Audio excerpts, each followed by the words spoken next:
¿Alguna vez te has sentido prisionero de las expectativas de los demás, tratando de complacer a todos y perdiendo tu verdadera identidad en el proceso? La Escritura es clara: y todo lo que hagáis, hacedlo de corazón como para el Señor y no para los hombres. Colosenses 3:23. Esta verdad nos recuerda que fuimos llamados a vivir para Cristo, no para la aprobación del mundo. Hoy exploraremos cómo debe vivir un verdadero cristiano, guiado por la voluntad de Dios y no por los aplausos de la gente. Te mostraremos cómo identificar los patrones que te alejan de tu propósito divino y revelaremos los pasos para alinear tu vida completamente con Cristo. ¿Estás listo para entender lo que Dios tiene reservado para ti? Muchos viven esclavizados por una necesidad oculta, silenciosa, pero profundamente poderosa: la aprobación de los demás. Desde pequeños nos enseñan sin palabras a complacer, a encajar, a no desentonar. Hacemos cosas solo para recibir una sonrisa, un aplauso, una validación. Pero cuando esto se traslada a nuestra vida espiritual, se convierte en un veneno que contamina la pureza de nuestra fe. En lugar de vivir para Cristo, vivimos para la gente. Nos convertimos en actores en un escenario religioso, interpretando lo que creemos que otros quieren ver. Pero la palabra de Dios es clara. En Gálatas 1:10, Pablo lanza una pregunta que corta como espada: ¿busco ahora el favor de los hombres o el de Dios, o trato de agradar a los hombres? Pues si todavía agradara a los hombres, no sería siervo de Cristo. Este versículo no es una sugerencia, es una advertencia directa a quienes creen que pueden servir a Dios mientras buscan la aprobación del mundo. Vivir para agradar a Dios exige un quiebre radical con la mentalidad de este siglo. No es algo que suceda de forma automática al convertirse en cristiano. De hecho, muchos creen que ser cristiano consiste en verse bien ante los demás, asistir fielmente a la iglesia, memorizar versículos, hablar con un tono piadoso. Pero Dios no está impresionado por el espectáculo. Él mira más allá de la imagen. En el primer libro de Samuel, capítulo 16, versículo 7, cuando Samuel estaba a punto de ungir al hijo mayor de Isaí por su apariencia, el Señor le dijo: no mires su parecer ni lo grande de su estatura, porque el hombre mira lo que está delante de sus ojos, pero Jehová mira el corazón. Esto significa que nuestras intenciones no son invisibles para Dios. Él las ve con absoluta claridad. Y si nuestras acciones están motivadas por el deseo de ser vistos, aplaudidos o aprobados por otros, entonces no estamos sirviéndole a Él, sino a nuestro propio ego. Jesús denunció este comportamiento en los líderes religiosos de su tiempo. En Mateo 6, al hablar de la oración, la limosna y el ayuno, repetía una frase que debe retumbar en nuestros corazones: para ser vistos por los hombres. Aquellos fariseos hacían obras espirituales, sí, pero no para Dios, sino para ser admirados. Jesús fue tajante: ya tienen su recompensa, una recompensa vacía, efímera, superficial. ¿Cuántas veces nosotros también buscamos esa recompensa? No en monedas de oro ni en reconocimiento oficial, pero sí en me gusta, en comentarios, en miradas de aprobación.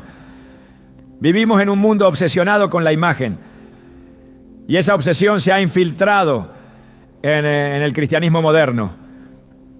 Pero un verdadero cristiano no vive para las cámaras ni para los aplausos. Vive para aquel que lo llamó de las tinieblas a su luz admirable. Pedro entendía bien esta tensión. En 1 Pedro 2:9 nos recuerda que vosotros sois linaje escogido, real sacerdocio, nación santa, pueblo adquirido por Dios, para que anunciéis las virtudes de aquel que os llamó. Ser parte del pueblo de Dios implica representar a Cristo, no a una audiencia. significa reflejar su carácter incluso cuando nadie nos ve. Y más aún cuando hacerlo implique incomodidad, crítica o rechazo. Porque vivir para Cristo no siempre será popular, no siempre atraerá multitudes. A veces significará caminar solo, ir contra la corriente, ser malinterpretado. Pero es en ese caminar solitario donde Dios nos forma. Es en la intimidad de nuestra obediencia silenciosa donde Él se revela. No recuerdo la historia de un joven pastor que predicaba con pasión, pero comenzó a notar que sus mensajes cambiaban según el tipo de audiencia que lo escuchaba. Un domingo hablaba de santidad con firmeza y al siguiente bajaba el tono para no incomodar a los más influyentes de la congregación. Un día en oración sintió una confrontación clara en su espíritu. ¿Estás predicando para ellos o para mí? Esa pregunta lo quebró. Desde entonces decidió que cada palabra que saliera de su boca debía ser primero agradable al oído de Dios, aunque provocara incomodidad en los hombres. Su ministerio cambió. No creció en popularidad, pero creció en poder espiritual. Porque cuando uno vive para Cristo, lo invisible se hace más importante que lo visible. El apóstol Pablo también enfrentó esta lucha. Antes de su conversión, su vida estaba enfocada en agradar a los líderes religiosos y ganar prestigio entre los fariseos. Pero después de su encuentro con Jesús en el camino a Damasco, todo cambió. En Filipenses 3:7-8 confiesa con contundencia: pero cuantas cosas eran para mí ganancia, las he estimado como pérdida por amor de Cristo. Y ciertamente aún estimo todas las cosas como pérdida por la excelencia del conocimiento de Cristo Jesús, mi Señor. Estas palabras no son poesía espiritual, son el testimonio de un hombre que renunció a todo: prestigio, poder, reconocimiento, para vivir únicamente para Cristo. Y esa renuncia le trajo no solo rechazo, sino cárcel, latigazos, hambre y persecución. Pero también le trajo una gloria y una intimidad con Dios que nada ni nadie podía arrebatarle. Vivir para Cristo y no para la gente implica una transformación interna que se refleja en decisiones diarias. Significa preguntarse antes de cada acción: ¿esto agrada a Dios o solo satisface mi necesidad de aprobación?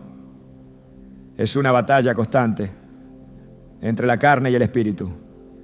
La carne quiere reconocimiento, quiere sentirse validada, pero el espíritu anhela glorificar a Dios, incluso si eso significa desaparecer del radar público.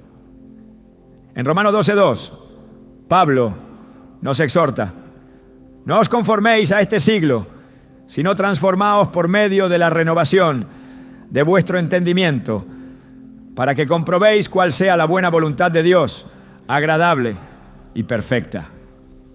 No conformarse al mundo implica no jugar bajo sus reglas. Y una de esas reglas es vivir para el aplauso. Romper esa dinámica es radical, es espiritual. Hay un tipo de libertad que solo se experimenta cuando uno deja de vivir para los demás. Es una libertad profunda, reposada, firme. No depende del aplauso, ni del número de seguidores, ni de la aceptación del círculo social. Esa libertad proviene de saber que estás haciendo exactamente lo que Dios espera de ti, aunque nadie más lo note. Jesús vivió así. Nunca buscó ser popular. De hecho, muchas veces, cuando las multitudes crecían demasiado, se retiraba a lugares solitarios. Su enfoque no era atraer multitudes, sino obedecer al Padre. En Juan 5:30 declara: no puedo yo hacer nada por mí mismo, porque no busco mi voluntad, sino la voluntad del que me envió. Si el mismo Hijo de Dios vivió para agradar al Padre y no a la gente, ¿cómo podríamos nosotros aspirar a menos? Hay quienes dirán que este estilo de vida es duro, que implica demasiadas renuncias. Y sí, es cierto, pero cada renuncia tiene su recompensa. En Mateo 6:6 Jesús enseña una verdad profunda. Mas tú, cuando ores, entra en tu aposento y cerrada la puerta, ora a tu Padre que está en secreto. Y tu Padre que ve en lo secreto te recompensará en público. Aquí se revela un principio poderoso. Dios honra a los que viven para Él en secreto. No se trata de esconderse, sino de cultivar una vida que no depende de los reflectores. El cristiano que vive para Cristo encuentra gozo en obedecer, incluso si esa obediencia no genera aplausos, porque sabe que su audiencia es celestial y que su recompensa no está en esta tierra, sino en la eternidad. Los ejemplos abundan en las Escrituras. Daniel no dejó de orar cuando fue prohibido, aunque sabía que eso podía costarle la vida. No lo hizo para desafiar públicamente a sus enemigos, sino porque su compromiso con Dios estaba por encima de cualquier decreto humano. Su fidelidad en lo privado lo llevó a un milagro en lo público: ser librado del foso de los leones. Este es el tipo de fe que se forma en la intimidad, en el silencio, en lo secreto. No nace del deseo de ser admirado, sino del anhelo profundo de agradar al Señor. Lo mismo ocurrió con Esteban, el primer mártir cristiano. Su discurso en Hechos 7 fue valiente, claro y directo. No midió sus palabras para evitar ofender. No ajustó su mensaje a la sensibilidad de sus oyentes. Habló guiado por el Espíritu Santo, sin temor a las consecuencias. Y mientras lo apedreaban, la Biblia dice que sus ojos estaban puestos en el cielo y vio la gloria de Dios. Esta imagen es impactante. Mientras los hombres lo rechazaban, Dios lo recibía con honor, porque los que viven para Cristo siempre serán honrados por Él, aunque el mundo les dé la espalda. El llamado es claro.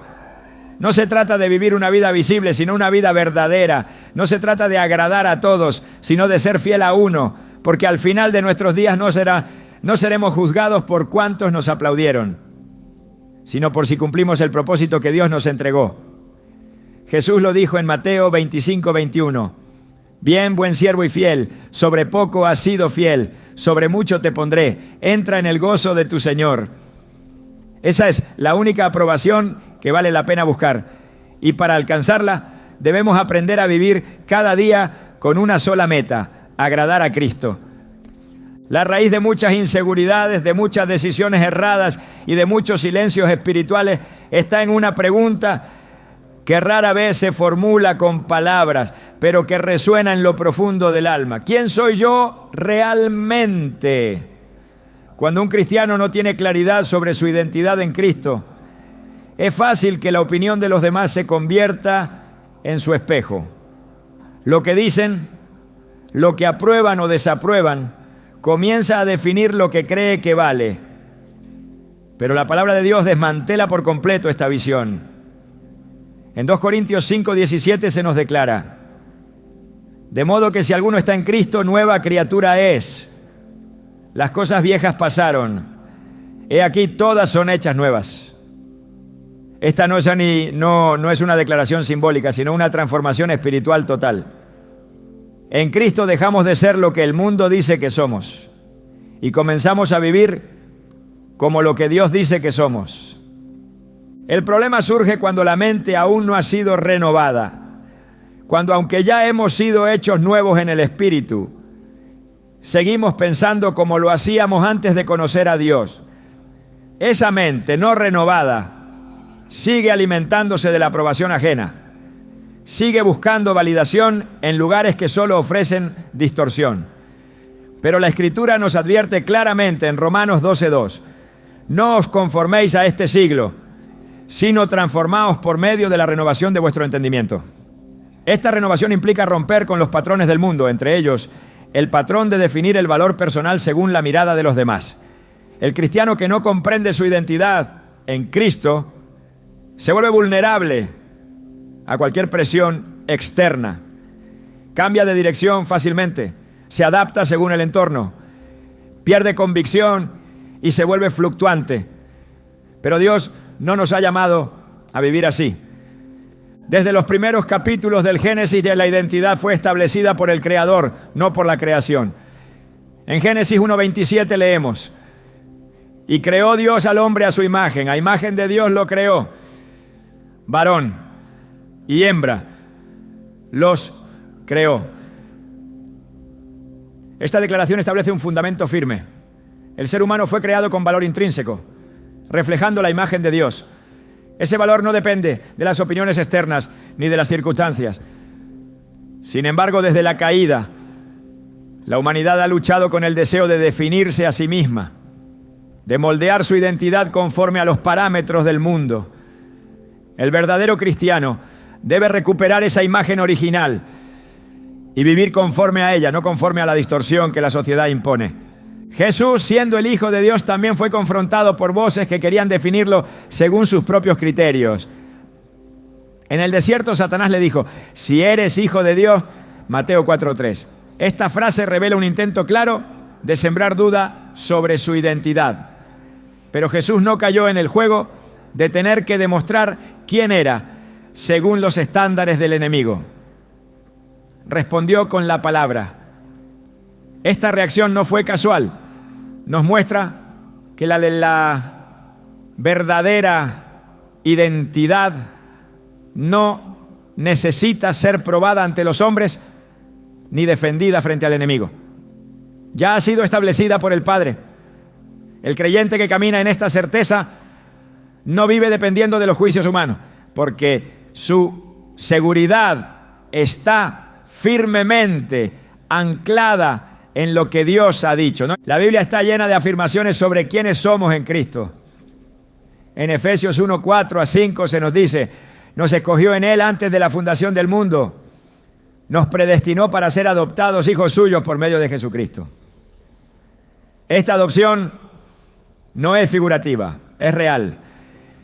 Y con ella viene una nueva ciudadanía, una nueva herencia, una nueva naturaleza. Juan 1:12 refuerza esta verdad al declarar: mas a todos los que le recibieron, les dio potestad de ser hechos hijos de Dios. Esta filiación divina nos eleva por encima de cualquier etiqueta humana. No somos definidos por nuestros errores pasados, por nuestras limitaciones presentes, ni por las opiniones ajenas. Somos hijos de Dios. Y eso debe determinar cómo vivimos, cómo hablamos, cómo reaccionamos y cómo decidimos. Sin embargo, vivir conforme a esta identidad requiere un ejercicio constante de alineación espiritual. El mundo no cesa en su intento de imponer modelos falsos. A diario se nos bombardea con imágenes, discursos y comparaciones que buscan hacernos sentir insuficientes, indignos o inferiores. Pero el cristiano que ha renovado su entendimiento filtra todo a través de la verdad de la palabra.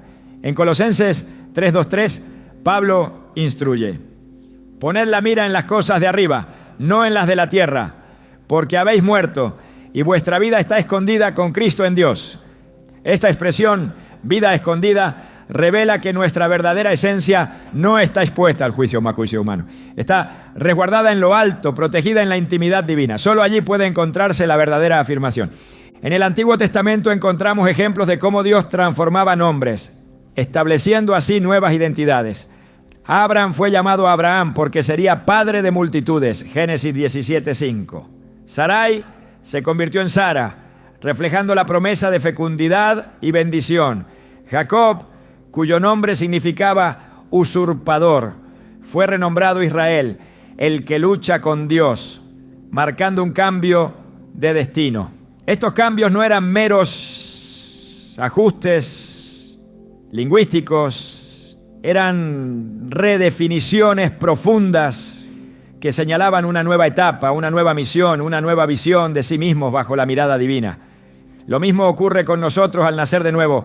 Dios no solo perdona nuestros pecados, nos da una nueva naturaleza, una nueva identidad.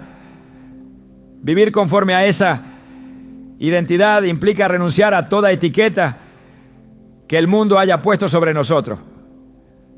Cuando un creyente abraza su identidad en Cristo, ya no necesita ser visto, reconocido o aprobado para sentirse valioso. Sabe que su valor no está en lo que hace, sino en quién es. Y sabe que es hijo del Rey. Este entendimiento cambia radicalmente la manera de vivir. Ya no se busca complacer a todos. Ya no se teme al rechazo. Ya no se vive bajo el peso de las expectativas humanas. En lugar de eso, se camina con libertad, con seguridad, con propósito. Gálatas 2:20 expresa esta transformación con claridad. Con Cristo estoy juntamente crucificado, y ya no vivo yo, mas vive Cristo en mí. Esta declaración no es solo teológica, es existencial. Significa que el yo viejo, el que buscaba identidad en la mirada del otro, ha sido crucificado, y que ahora todo lo que somos está definido por aquel que habita en nosotros. Esta libertad interior es uno de los frutos más poderosos de una vida centrada en Cristo, y es también uno de los aspectos más atacados por el enemigo, porque un creyente que no conoce su identidad es fácilmente manipulado, distraído y neutralizado. Pero aquel que sabe quién es no se deja mover por los vientos de opinión, permanece firme, como un árbol plantado junto a corrientes de aguas. En Salmos 1:3, esta imagen representa al justo que medita en la ley de Dios día y noche.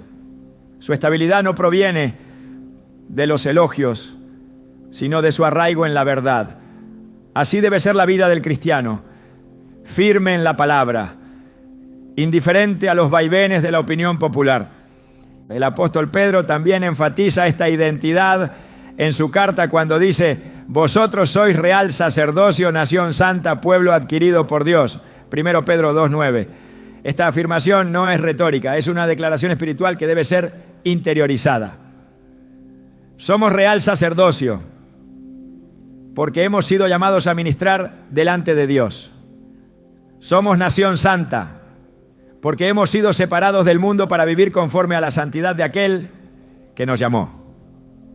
Somos pueblo adquirido porque hemos sido comprados con la sangre de Cristo. Y esa sangre establece un pacto eterno que define quiénes somos. A medida que esta verdad penetra en el corazón, comienzan a caer las cadenas invisibles del temor al qué dirán. Porque el verdadero cristiano ya no vive para adaptarse, sino para obedecer. Ya no actúa para impresionar, sino para glorificar. Ya no reacciona desde la inseguridad, sino desde la certeza. En Hebreos 10:35 se nos exhorta: no perdáis, pues, vuestra confianza, que tiene grande galardón. Esta confianza no es autosuficiencia, sino una convicción espiritual basada en lo que Dios ha dicho sobre nosotros. Y ese galardón no es terrenal, sino eterno. Por eso, todo aquel que ha nacido de nuevo debe decidir cada día vivir conforme a la identidad que le ha sido otorgada y no conforme a las voces que lo rodean.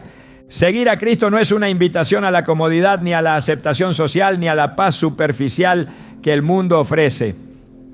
Es una llamada radical, un acto de renuncia, un camino estrecho que desde sus primeros pasos exige obediencia sin condiciones. Esta obediencia, lejos de ser celebrada por la mayoría, suele ser causa de rechazo, crítica e incluso persecución. Jesús no suavizó este aspecto del discipulado. En Juan 15:18-19 declaró con absoluta claridad: si el mundo os aborrece, sabed que a mí me ha aborrecido antes que a vosotros. Si fuerais del mundo, el mundo amaría lo suyo, pero porque no sois del mundo, por eso el mundo os aborrece. Esta afirmación no es circunstancial ni limitada a un momento histórico. Es una constante espiritual para todos los que eligen obedecer a Dios sobre todas las cosas. El sistema del mundo, gobernado por principios que contradicen la voluntad de Dios, reacciona con hostilidad cuando alguien decide someterse a la verdad. La obediencia al Señor incomoda a quienes prefieren la indiferencia, ofende a quienes defienden la tibieza y confronta a quienes viven de apariencias. Por esta razón, todo verdadero cristiano experimentará en algún momento el rechazo, no como resultado de su mal proceder, sino como consecuencia de caminar en luz en medio de un mundo que ama las tinieblas. En 2 Timoteo 3:12 Pablo afirma con firmeza: y también todos los que quieren vivir piadosamente en Cristo Jesús padecerán persecución. No dice que quizás padecerán ni que algunos podrían hacerlo, dice todos, porque la obediencia total al Señor inevitablemente choca con los valores del mundo. Este rechazo adopta muchas formas. Puede manifestarse en la familia, cuando la conversión genuina desata conflictos con quienes no comprenden el cambio radical. Puede surgir en círculos sociales, donde la fidelidad a los principios bíblicos es vista como fanatismo. Puede aparecer en ambientes laborales, donde defender la verdad se interpreta como intolerancia. Sin embargo, ninguna de estas reacciones debe sorprendernos. En Mateo 5:11-12, Jesús pronunció una bienaventuranza que redefine completamente el concepto de bendición. Bienaventurados sois cuando por mi causa os vituperen y os persigan. Gozaos y alegraos, porque vuestro galardón es grande en los cielos. Aquí no se presenta la persecución como un infortunio, sino como una honra. Ser rechazado por el mundo por causa de Cristo es señal de que se está caminando en obediencia. La Escritura está llena de ejemplos que confirman esta realidad espiritual. No hay obediencia verdadera sin enfrentamiento con la cultura predominante. En el libro de Éxodo, Moisés obedeció la voz de Dios para liberar al pueblo de Israel, pero esa obediencia lo colocó en oposición directa con el faraón y el sistema opresor egipcio. Fue rechazado, cuestionado y enfrentó múltiples desafíos, pero nunca retrocedió. Su lealtad al mandato divino tuvo como resultado el cumplimiento del propósito de Dios, pero no sin conflicto. Este patrón se repite a lo largo de toda la Biblia. Los profetas hablaron la palabra de Dios en medio de pueblos que no querían escuchar y por ello fueron despreciados. Jeremías fue encarcelado, Isaías fue rechazado, Elías fue amenazado, pero todos obedecieron porque entendían que su fidelidad no era a los hombres, sino al Dios que los envió. Jesús mismo, siendo la palabra viva, fue rechazado por los suyos. En Juan 1:11 se nos dice: a los suyos vino y los suyos no le recibieron. El rechazo no fue una anomalía en su ministerio, fue parte de su misión. Desde el principio, su mensaje incomodó, su presencia confrontó y su obediencia al Padre lo llevó finalmente a la cruz. Filipenses 2:8 lo expresa con solemnidad: y estando en la condición de hombre, se humilló a sí mismo, haciéndose obediente hasta la muerte y muerte de cruz. Esta obediencia no solo lo separó del favor humano, sino que lo llevó a ser despreciado, azotado, escupido y crucificado. Y sin embargo, fue esa obediencia la que abrió el camino de la redención para toda la humanidad. El cristiano que decide seguirle debe estar dispuesto a recorrer esa misma senda de entrega total, sin buscar reconocimiento, sin esperar aplausos, sin temer al rechazo. La obediencia que produce fruto eterno no se mide por la aceptación de los demás, sino por la fidelidad a la palabra. En Hechos 5, cuando Pedro y los apóstoles fueron llevados ante el concilio por predicar el nombre de Jesús, respondieron con una frase que sigue resonando con fuerza: es necesario obedecer a Dios antes que a los hombres. Hechos 5:29. Esta declaración no era un lema, era una convicción arraigada. Obedecer a Dios siempre tendrá un costo. A veces será la soledad, otras veces la difamación, otras incluso la pérdida de privilegios o posiciones.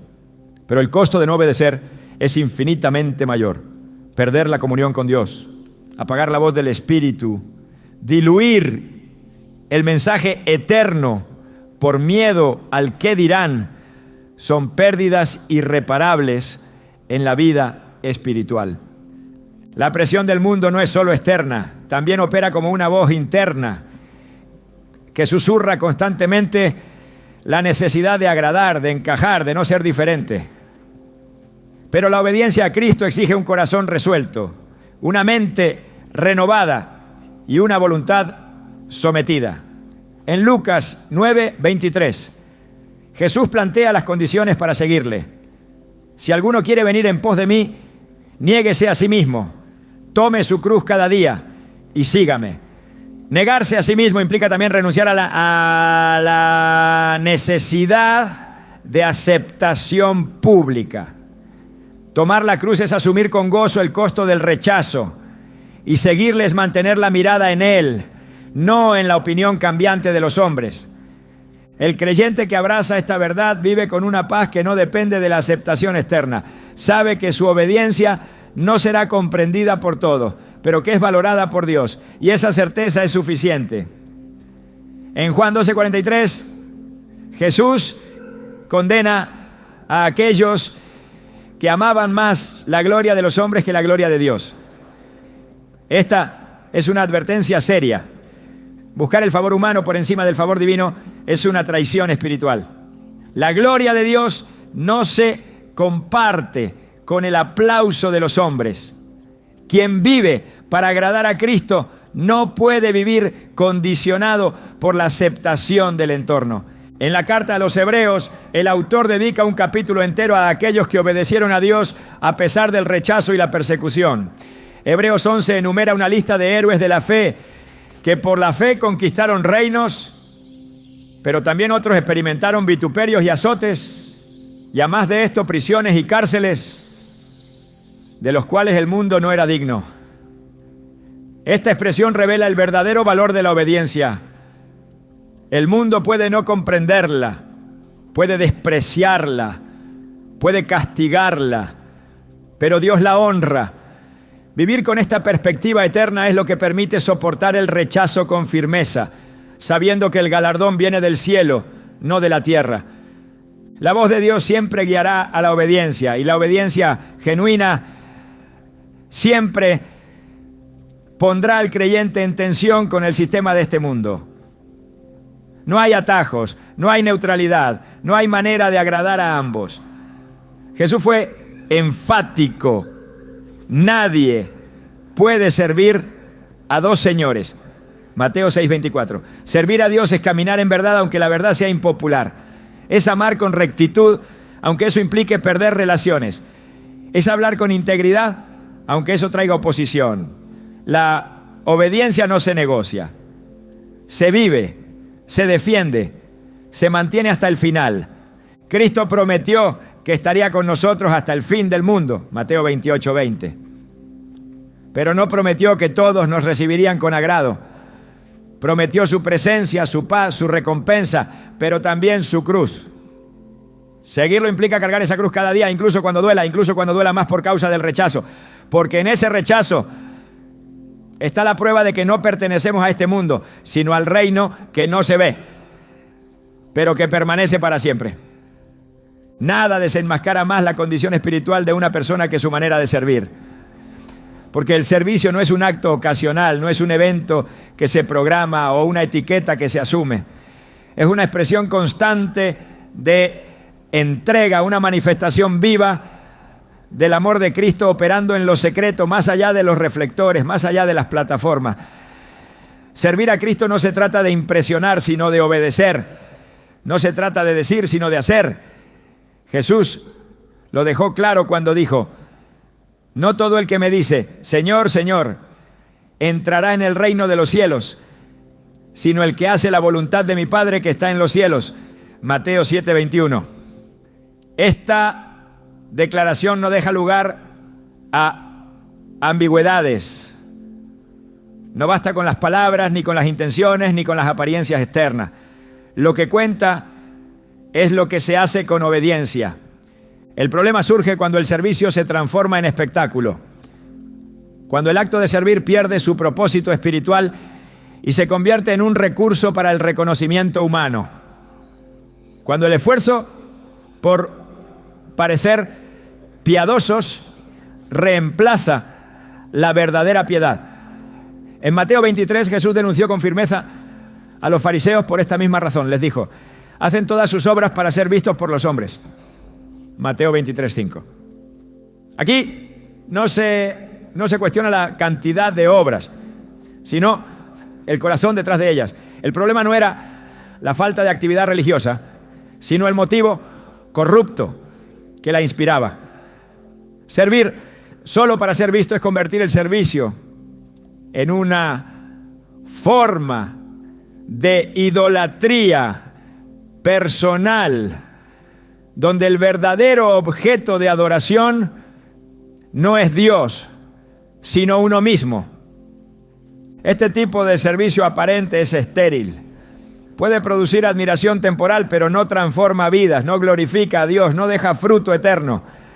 La Escritura nos llama a un servicio diferente, uno que nace del amor y se sostiene en la humildad. En Juan 13 Jesús lavó los pies de sus discípulos. No lo hizo para demostrar poder ni para establecer jerarquía, sino para enseñar que el mayor entre ellos debía ser el servidor de todos.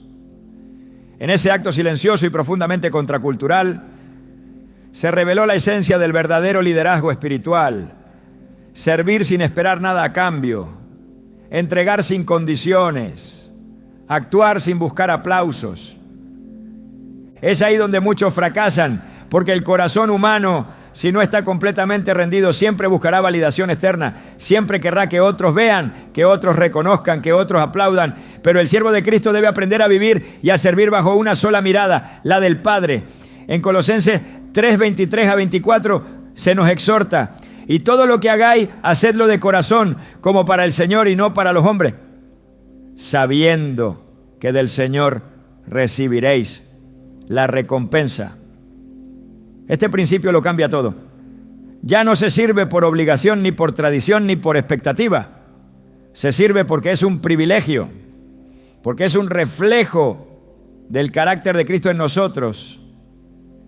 La diferencia entre servir de verdad y aparentar servicio no está en lo que se ve, sino en lo que se sostiene en el tiempo. La apariencia se cae, la intención hueca se desgasta, pero el servicio auténtico permanece. No porque sea vistoso, sino porque es profundo. Jesús comparó a los que escuchan su palabra y no la ponen en práctica con un hombre necio que construyó su casa sobre la arena. Cuando vino la tormenta, la casa se derrumbó. Pero el que hace la voluntad de Dios, el que obedece, el que sirve con sinceridad, es como el hombre sabio que edificó sobre la roca. El servicio que nace del Espíritu no teme a las tormentas. No depende de la aprobación del entorno. Tiene cimientos eternos. El apóstol Pablo comprendía esto. Por eso, en su carta a los Filipenses, al hablar de Cristo, escribió: se despojó a sí mismo, tomando forma de siervo. Filipenses 2:7. No se aferró a su gloria, no buscó imponer su poder, sirvió. Y su servicio fue tan real, tan puro, tan absoluto, que lo llevó hasta la cruz. Esta es la medida del servicio cristiano. No se evalúa por su visibilidad, sino por su capacidad de reflejar a Cristo. Cuando un creyente sirve de verdad, lo hace incluso cuando nadie lo ve, incluso cuando no hay reconocimiento, incluso cuando duele, porque sabe que cada acto de obediencia, cada gesto de humildad, cada palabra que edifica, está siendo registrada en el cielo. Y es que el servicio genuino no busca ser recordado por los hombres, sino aprobado por Dios. No se hace para construir reputación, sino para extender el reino. El mismo Jesús enseñó que cuando hagamos obras de justicia, no debemos hacer tocar trompeta delante de nosotros, como hacen los hipócritas. Debemos servir en lo secreto. Y nuestro Padre, que ve en lo secreto, nos recompensará en público. Mateo 6, 1-4. Esta enseñanza revela un principio espiritual profundo. Lo que se hace en lo secreto tiene más peso ante Dios que lo que se exhibe públicamente. Por eso el verdadero cristiano se esfuerza por vivir una vida de coherencia, donde sus actos privados son aún más íntegros que sus expresiones públicas. Este tipo de servicio requiere madurez espiritual, requiere morir al ego, renunciar al protagonismo, asumir tareas invisibles con gozo. Requiere entender que el reino de Dios no se edifica con celebridades, sino con siervos. Jesús dijo: el que quiera hacerse grande entre vosotros será vuestro servidor. Mateo 20:26. Esta grandeza no se mide en plataformas, sino en disponibilidad. No se demuestra con discursos, sino con entrega silenciosa. En el reino lo pequeño tiene valor eterno. El vaso de agua dado en su nombre, la oración intercesora hecha en silencio, el acto de compasión no registrado por cámaras, todo cuenta. Todo tiene eco en la eternidad. El servicio auténtico también es perseverante. No se detiene cuando llegan las críticas, ni se desvía cuando falta el reconocimiento. Se mantiene porque está alimentado por la convicción, no por la emoción. En Gálatas 6:9, Pablo escribe: no nos cansemos pues de hacer bien, porque a su tiempo segaremos, si no desmayamos. Esta promesa no es condicional al aplauso, es condicional a la constancia. Servir sin cansarse, sembrar sin esperar cosecha inmediata, actuar por obediencia, no por conveniencia. Así es el camino del verdadero siervo de Cristo. Además, el servicio no se limita al ámbito visible de la iglesia. Servir es un estilo de vida, es como tratamos al que no puede devolvernos el favor, es como reaccionamos ante la necesidad que pasa desapercibida. Es como respondemos a los desafíos cotidianos con amor y verdad. En Romanos 12:11-13 se nos exhorta a no ser perezosos en lo que requiere diligencia, a ser fervientes en espíritu, sirviendo al Señor, gozosos en la esperanza, sufridos en la tribulación, constantes en la oración. Este tipo de vida no es esporádica, es continua. Es el reflejo de una transformación interna que se manifiesta en actos concretos, diarios, sinceros. Lo que el mundo necesita no son más discursos cristianos, sino más cristianos que sirvan con autenticidad, más vidas que hablen antes que las palabras, más manos dispuestas que bocas elocuentes, porque el servicio que agrada a Dios no se mide por la intensidad del aplauso, sino por la profundidad del sacrificio. En el 1 Pedro 4:10 se nos dice: cada uno, según el don que ha recibido, ministrelo a los otros, como buenos administradores de la multiforme gracia de Dios. Aquí no hay margen para la pasividad ni para el egoísmo. Cada don, cada habilidad, cada recurso ha sido dado con un propósito: servir. No hay lugar para comparaciones, no hay excusa para la indiferencia. El llamado es claro, el mandato es urgente. Servir a Cristo es honrar su ejemplo, es cargar la toalla y la vasija como Él lo hizo, es comprender que el servicio no es una opción para el cristiano, sino una evidencia de su fe. Porque una fe que no sirve no transforma. Una fe que solo se muestra y no se entrega no tiene poder. El apóstol Santiago lo expresó sin rodeo: la fe sin obras es muerta. Santiago 2:26. Esta es una verdad contundente. El cristiano que ha sido tocado por la gracia no puede quedarse inmóvil. El amor recibido lo impulsa a actuar. Y esas acciones, pequeñas o grandes, visibles o invisibles, son las que dan testimonio de una vida verdaderamente rendida a Cristo. Dios no se impresiona con números ni se conmueve por multitudes, ni mide la espiritualidad de un siervo por la fama que ha alcanzado. Su mirada penetra más allá de la superficie, atraviesa las apariencias y llega hasta el corazón. Ahí, en ese espacio invisible para los hombres, es donde se decide quién agrada realmente a Dios. Mientras el mundo celebra la popularidad, el cielo examina la pureza. Mientras los hombres aplauden lo visible, el Espíritu Santo escudriña lo que no se ve. En el primer libro de Samuel, capítulo 16, versículo 7, Dios le dijo a Samuel una verdad que sigue resonando con fuerza. No mires a su parecer ni a lo grande de su estatura, porque el hombre mira lo que está delante de sus ojos, pero Jehová mira el corazón. Esta no es una distinción superficial, es una sentencia espiritual que redefine por completo los criterios por los cuales se mide una vida. La popularidad, cuando no está sometida a la voluntad de Dios, se convierte en un peligro, porque seduce, envuelve, alimenta el ego y crea una ilusión de validación que no siempre tiene respaldo en el cielo. Muchos han confundido influencia con aprobación divina y han sustituido la presencia de Dios por el aplauso de las masas. Pero Dios no mide por lo que se publica, sino por lo que se ora. No premia al que más seguidores tiene, sino al que más le sigue. La verdadera influencia espiritual no nace del carisma, sino del carácter. Y ese carácter no se forja en los escenarios, sino en la intimidad.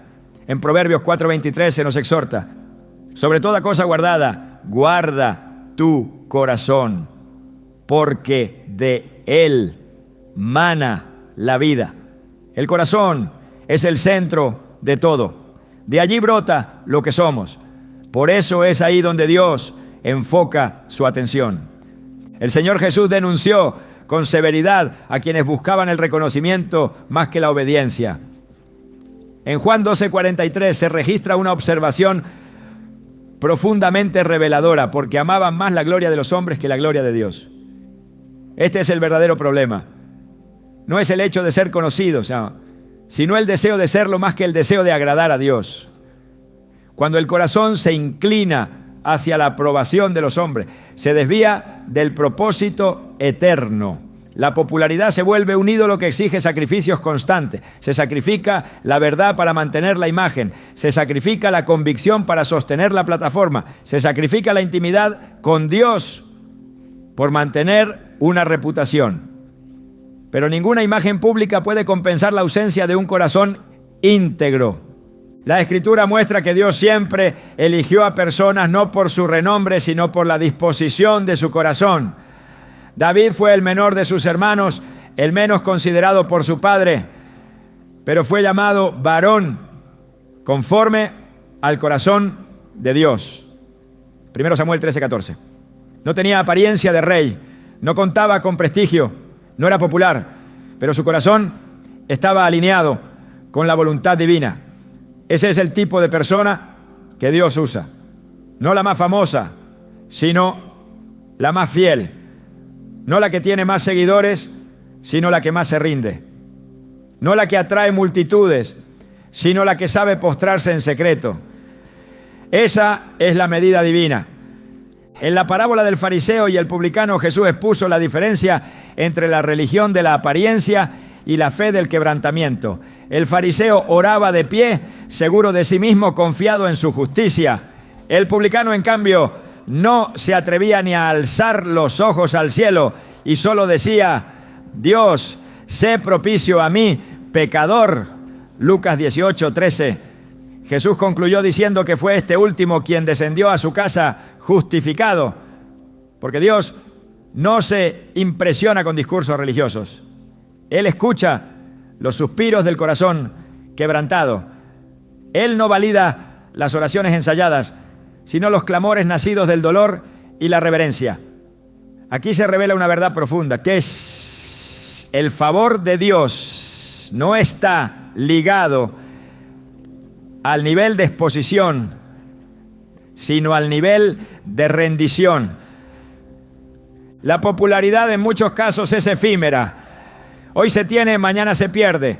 Es frágil, volátil, sujeta a la opinión de una mayoría que cambia con facilidad. Pero el favor de Dios es firme, eterno, inquebrantable. No depende de la percepción humana, sino de la obediencia silenciosa.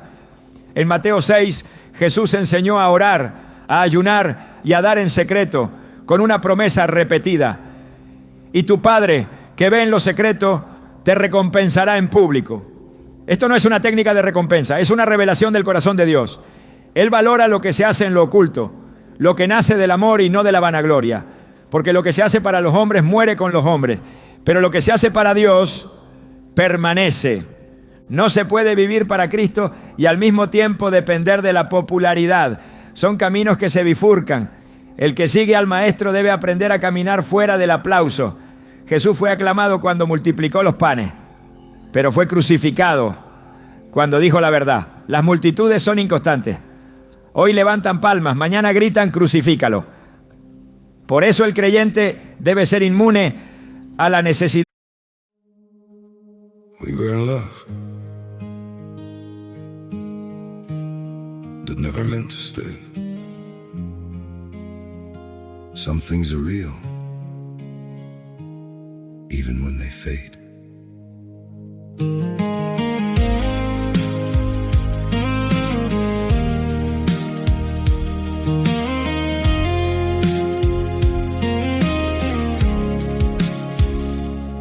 I used to think if we kept holding on, we could bend the truth somehow. But love can't fight what's pulling us apart, and it's breaking us down now.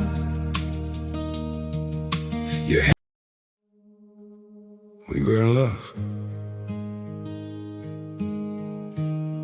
that never meant to stay. Some things are real, even when they fade.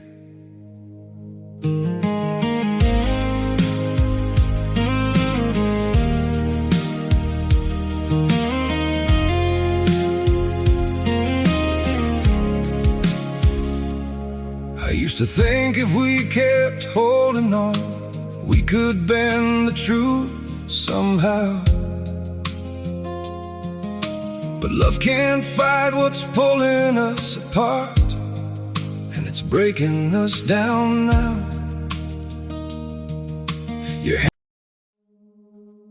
We were in love that never meant to stay. Some things are real, even when they fade.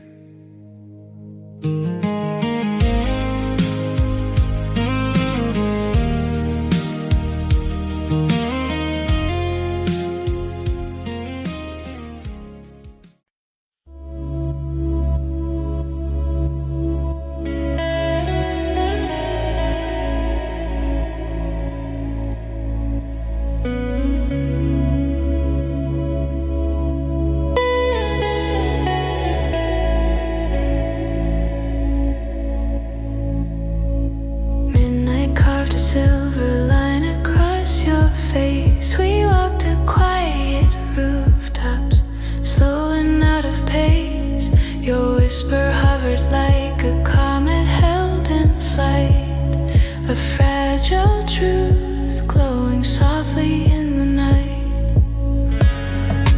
Every breath you gave rewrote the dark.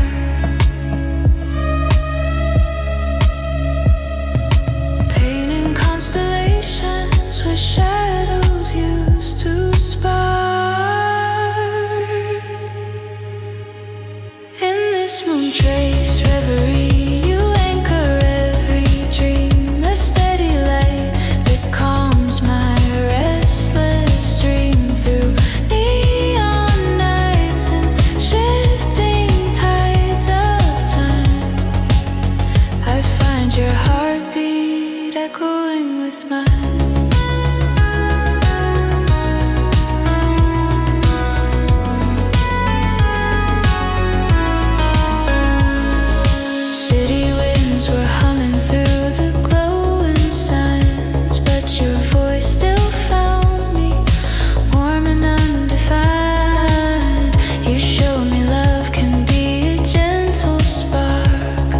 Quiet fire blooming softly in the dark.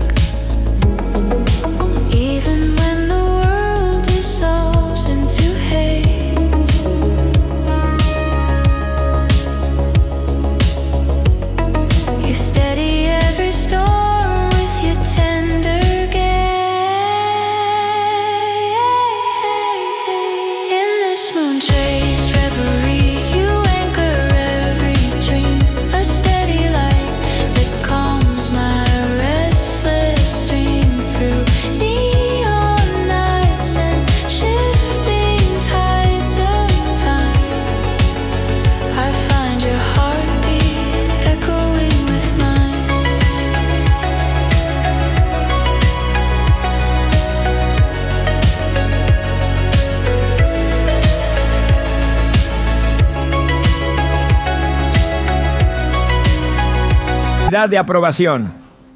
Su vida debe estar cimentada en la voz de Dios, no en la opinión cambiante de los hombres.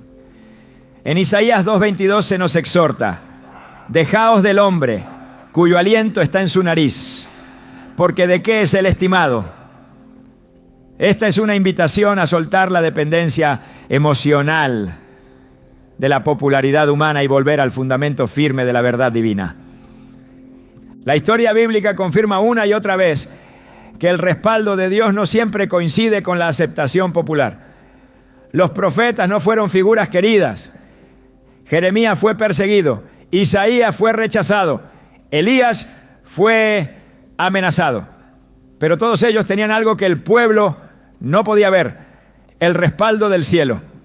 Su fuerza no provenía de la cantidad de seguidores, sino de la certeza de estar cumpliendo el mandato divino. Esa es la seguridad que debe tener todo creyente. No el confort de la popularidad, sino la convicción de la obediencia. Porque en el juicio eterno no se evaluarán los aplausos recibidos, sino la fidelidad sostenida. El Señor Jesús dijo: ay de vosotros cuando todos los hombres hablen bien de vosotros. Lucas 6:26. Esta advertencia desmantela la idea de que la aprobación general es un signo de bendición espiritual. Muchas veces agradar a todos es señal de haber diluido el mensaje. La verdad, cuando es predicada con fidelidad, siempre provocará reacción, porque confronta, incomoda, exige cambio. Y el mundo, que ama sus propios caminos, no reacciona bien ante la corrección divina. Por eso, quien verdaderamente vive para Cristo debe estar dispuesto a vivir sin los elogios del sistema, pero con el aplauso del cielo. Esa es la recompensa más alta. En el Salmo 139, versículos 23 a 24, el salmista clama: examíname, oh Dios, y conoce mi corazón, pruébame y conoce mis pensamientos, y ve si hay en mí camino de perversidad, y guíame en el camino eterno. Este es el clamor del creyente maduro. No busca impresionar, sino ser purificado. No anhela reconocimiento, sino dirección. El verdadero seguidor de Cristo no teme al examen divino, porque sabe que solo desde el corazón renovado brota una vida que agrada a Dios. Esta sensibilidad espiritual es la que debe marcar la vida de todo cristiano que ha decidido vivir no para la gente, sino para el Señor. Vivir de cara al cielo significa renunciar a las máscaras. Significa decidir una y otra vez que lo que se construye en secreto es más importante que lo que se proyecta en público. Significa priorizar la santidad sobre la fama, la obediencia sobre la admiración, la verdad sobre la conveniencia. Y aunque este camino no prometa popularidad, promete algo mucho más valioso: el agrado del Padre. En 2 Crónicas 16:9 se nos revela una promesa poderosa. Porque los ojos de Jehová contemplan toda la tierra para mostrar su poder a favor de los que tienen corazón perfecto para con Él. No dice que busca a los más influyentes, ni a los más elocuentes. Busca corazones perfectos, corazones entregados, corazones limpios. Esta es la vida que transforma, la que no depende de luces, ni de plataformas, ni de estadística, la que fluye del Espíritu, guiada por la palabra y afirmada en el amor. Porque la popularidad puede llenar auditorios, pero solo la santidad llena el cielo. El verdadero cristiano no persigue visibilidad, persigue intimidad con Dios, porque sabe que todo lo que importa, todo lo que tiene valor eterno, comienza en lo secreto del corazón y termina en la gloria de Dios. La vida cristiana no es una carrera al azar ni una sucesión de decisiones desconectadas. Es un camino definido por un propósito eterno, diseñado por Dios desde antes de la fundación del mundo. Vivir para Cristo no solo transforma nuestras acciones, sino que redefine por completo nuestro sentido de existencia. Ya no se vive para metas temporales, para logros que caducan, ni para sueños moldeados por las expectativas de otros. Se vive con los ojos puestos en lo eterno, en lo que no se ve, pero permanece para siempre. En 2 Corintios 4:18, Pablo lo expresa con claridad. No mirando nosotros las cosas que se ven, sino las que no se ven. Pues las cosas que se ven son temporales, pero las que no se ven son eternas. Este cambio de enfoque es radical. Es el fundamento de una vida consagrada, que entiende que todo lo que no nace del propósito de Dios, aunque parezca valioso, termina en vacío. Vivir para Cristo es vivir con una dirección clara. El creyente no camina a ciegas, no improvisa su jornada, no busca satisfacer su propio deseo.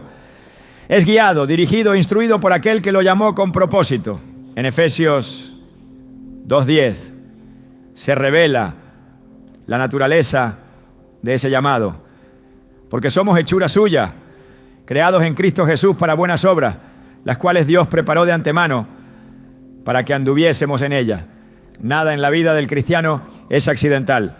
Cada paso tiene sentido cuando se vive en obediencia. Y esa obediencia no responde a impulsos emocionales, sino a una convicción profunda, que cada día vivido para Cristo es parte de un plan mayor, eterno, glorioso. Cuando se comprende este llamado, desaparece la necesidad de impresionar. Se deja de correr detrás de metas que no fueron dadas por el Espíritu y se empieza a caminar con la serenidad de quien sabe que está cumpliendo un diseño divino. No se necesita competir, ni compararse, ni buscar atajos, porque se entiende que el verdadero éxito no está en cuántas cosas se logran, sino en cuán fiel se ha sido al propósito recibido. En 2 Timoteo 4:7, al final de su carrera, Pablo dijo con certeza: he peleado la buena batalla, he acabado la carrera, he guardado la fe. No dijo que había sido popular, no dijo que todos lo habían entendido, dijo que había sido fiel. Esa fidelidad es la señal de una vida que ha vivido para lo eterno. El mundo ofrece una versión distorsionada de propósito. Lo define por resultados visibles, por reconocimiento, por acumulación. Pero el reino de Dios opera con otros principios. Allí el propósito eterno se cumple en lo oculto, en lo sencillo, en lo obediente. Vivir para Cristo implica abrazar esa lógica del cielo. Implica entender que una vida que honra a Dios, aunque no sea conocida por muchos, es una vida que impacta la eternidad. Jesús enseñó que el grano de trigo que no muere queda solo, pero si muere, lleva mucho fruto. Juan 12:24. El fruto eterno nace del sacrificio, no del aplauso. Y solo aquellos que mueren a sí mismos pueden vivir verdaderamente para Él. Todo lo que se edifica fuera del propósito de Dios será probado por el fuego. Todo lo que se hace para los hombres quedará expuesto. Pero lo que se hace para Cristo, por medio de Cristo y en Cristo, permanece. En primera a los Corintios 3:13 a 14, Pablo advierte que la obra de cada uno será evidente, porque el día la declarará. Ese día será definitivo. Por eso el creyente que ha comprendido el peso de lo eterno no se deja distraer por lo superficial. Vive cada jornada con reverencia, sabiendo que lo que hoy hace en obediencia tendrá eco en la eternidad. Su tiempo, sus recursos, sus palabras, sus decisiones, todo está conectado con una realidad celestial que no se ve, pero que es más real que lo visible. Cuando se vive con propósito eterno, se deja de buscar relevancia ante los hombres y se comienza a caminar con la seguridad de estar siendo útil en las manos del Padre. Esa utilidad no se mide en función de resultados humanos, sino en relación con la voluntad divina. El siervo de Dios que vive para Cristo no necesita entender todo para obedecer. Solo necesita confiar. Porque sabe que cada obediencia, por pequeña que parezca, está tejida en el plan eterno del reino. El salmista lo entendía cuando declaró: en tu libro estaban escritas todas aquellas cosas que fueron luego formadas, sin faltar una de ellas. Salmo 139, 16. Esa conciencia de destino le dio paz. Y esa misma conciencia debe habitar en el corazón del creyente que vive para Cristo. Vivir para Cristo es vivir sabiendo que el tiempo en la tierra es breve, pero su impacto puede ser eterno. Es vivir con una urgencia santa, con una pasión que no depende del reconocimiento humano, sino del deseo de cumplir hasta el último detalle de lo que fue asignado desde el cielo. Jesús dijo: mi comida es que haga la voluntad del que me envió y que acabe su obra. Juan 4:34. Esa fue su motivación. No los aplausos, no la aprobación de los hombres, sino la satisfacción de haber hecho la voluntad del Padre. Quien vive para Cristo con ese enfoque no será distraído por los halagos ni detenido por las críticas. Seguirá firme hasta el final, porque su meta no está aquí, sino en lo alto. Vivir para Cristo es abrazar una visión que el mundo no entiende, pero que el cielo celebra. No se trata de añadir a nuestra vida un discurso religioso, ni de vestirnos de un cristianismo aparente. Se trata de nacer de nuevo, de empezar desde dentro, de permitir que cada pensamiento, cada decisión y cada deseo sean moldeados por la verdad eterna. No es una adaptación superficial al lenguaje de la fe, es una transformación profunda de toda la existencia. Y esa transformación nos libera, porque quien vive para Cristo ya no carga con el peso de las expectativas humanas, ni se rinde ante las exigencias cambiantes de una sociedad sin ancla. Encuentra en Jesús su fundamento, su voz, su destino. La verdadera libertad no está en hacer lo que uno quiere, sino en ser capaz de hacer lo que agrada a Dios sin temor, sin vergüenza, sin dobleces. Vivir para Él no es renunciar a la vida, es encontrarla. Es descubrir que todo lo que antes parecía urgente pierde fuerza cuando se contempla la eternidad. Es comprender que no hay aplauso más importante que su aprobación, ni descanso más profundo que su presencia. Y ese entendimiento no se impone desde fuera, nace del Espíritu. Por eso no basta con enseñar reglas o imponer normas. Es necesario despertar una convicción que arda desde lo más íntimo, una pasión que no se apague ni con la crítica ni con el olvido. No todos entenderán tu decisión de vivir para Cristo. Algunos te cuestionarán, otros se alejarán y muchos no verán sentido en tu entrega. Pero cuando tu vida empiece a reflejar el carácter de Jesús, cuando tus palabras lleven paz, cuando tus pasos siembren verdad, entonces no necesitarás defenderte. Tu vida hablará más alto que cualquier argumento, porque el que vive para Cristo se convierte en carta abierta, en testimonio vivo, en reflejo fiel del reino que no se ve, pero que transforma todo a su paso. Este es el llamado: dejar de vivir bajo la mirada de la gente y empezar a caminar bajo la mirada del Padre. Ya no más máscara, ya no más prisas por ser visto, ya no más vida doble. Solo una fe pura, una entrega real, una obediencia completa. Porque solo quien vive para Cristo vive de verdad. Y en esa vida escondida en Él se encuentra todo lo que el alma ha estado buscando desde siempre. ¿Estás dispuesto a vivir así?